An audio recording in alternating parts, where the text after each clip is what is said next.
I told my husband to tell his family they aren't coming on our vacation, or the kids and I will not go because the reason for a vacation was to relax, not add more stress to it. If I don't go, he, by extension, can't go because it's my family's cabin. For the record, we are both 30. We have 4 children combined. The youngest is 6 months old. I'm not sure what it is about his family, but our daughter screams every single time these people are around us, every other week, at least. Whenever they come over, I find myself beyond stressed out because my daughter screams the entire time, and his family thinks it's funny. They pass her around while she's screaming, and they laugh about it, and it takes them forever to hand her back to me to get her calmed down. And all of them claim that she acts like that because I spoil her. His family consists of his mom and his 2 sisters, and both of his sisters have 1 daughter each. Our daughter doesn't act like this when it comes to anyone else, family, friends, or complete strangers. She loves people, but the second any of my husband's family comes around, she's screaming from the time they show up until they leave unless I physically leave the room with her. Anyway, I needed a vacation. I asked my parents if I could use their cabin for a week next week and they said yes. My husband,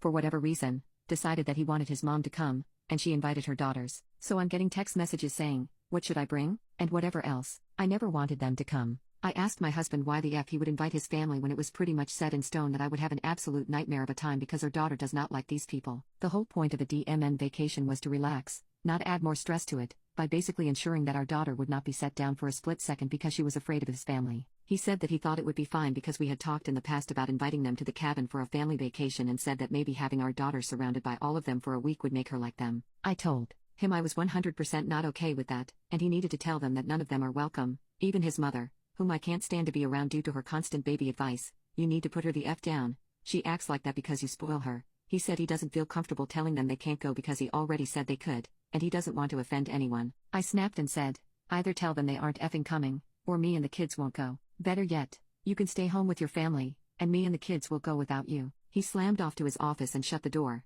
but he is now not speaking to me. He says that I'm deliberately cutting his family out and have been since the baby was born. Honestly, I feel like cutting his family out because it stresses me out having a baby scream for hours whenever they come here, and I'm tired of it because it's me who has to deal with it. Yes, he makes a habit of doing this. Every time we go anywhere to the beach, park, or movie, he invites either his mom or his sisters. If he only invites his mom, she will then invite her daughters. We literally can't do anything without them, and this is how it's been since we moved back to his hometown 2 years ago. I have told him several times that I'm tired of it and don't want them invited to go with us everywhere we go, and he doesn't see what the issue is and tries pulling the "if it were your family, you wouldn't mind." But there's zero comparison cause I see my family maybe 3 times a year. He even invited his mom here immediately following us leaving the hospital with the baby without telling me, and she invited her daughters. So they all showed up here when my daughter was 3 days old and got pissed off at me for not being okay with it.